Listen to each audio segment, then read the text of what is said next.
দাম্পত্য জীবনে পদার্পণ করেছেন আদ্রিত ও কৌশাম্বী চক্রবর্তী।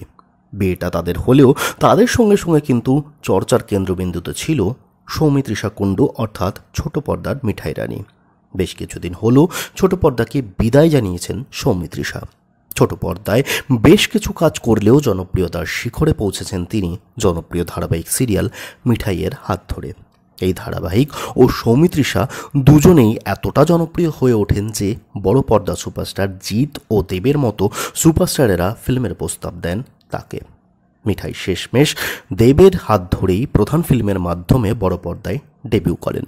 ফিল্ম সুপারহিট তো হয়ই, উল্টে বক্স অফিসে 50 দিনেরও বেশি সময় ধরে চলে এই ফিল্মটি। আগেই জানিয়ে দিয়েছিলেন বর্তমানে তিনি ছোট পর্দাতে কামব্যাক করছেন না, তিনি বড় পর্দাতেই আরও কিছু কাজ করতে চান। বর্তমানে ছোট পর্দাতে ফিরছেন না মিঠাই অর্থাৎ সৌমিত্রিষা।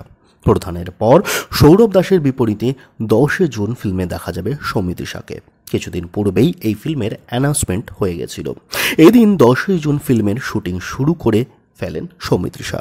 সামাজিক মাধ্যমে ভগবানের আশীর্বাদ নিয়ে ফিল্মের শুটিং শুরু হওয়ার ব্যাপারটিকে প্রকাশ্যে আনেন সৌমিত্রিষা।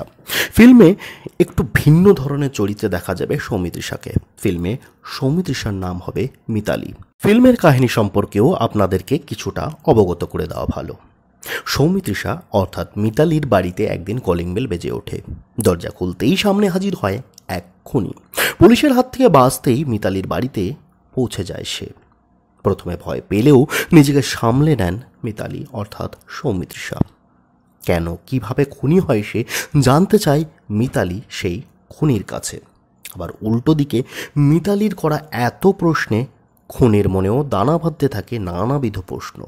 এবার এই দুই চরিত্রের সাথে 10 জুন তারিখটি কিভাবে জড়িত তা জানতে গেলে অবশ্যই দেখতে হবে 10 জুন ফিল্মটি।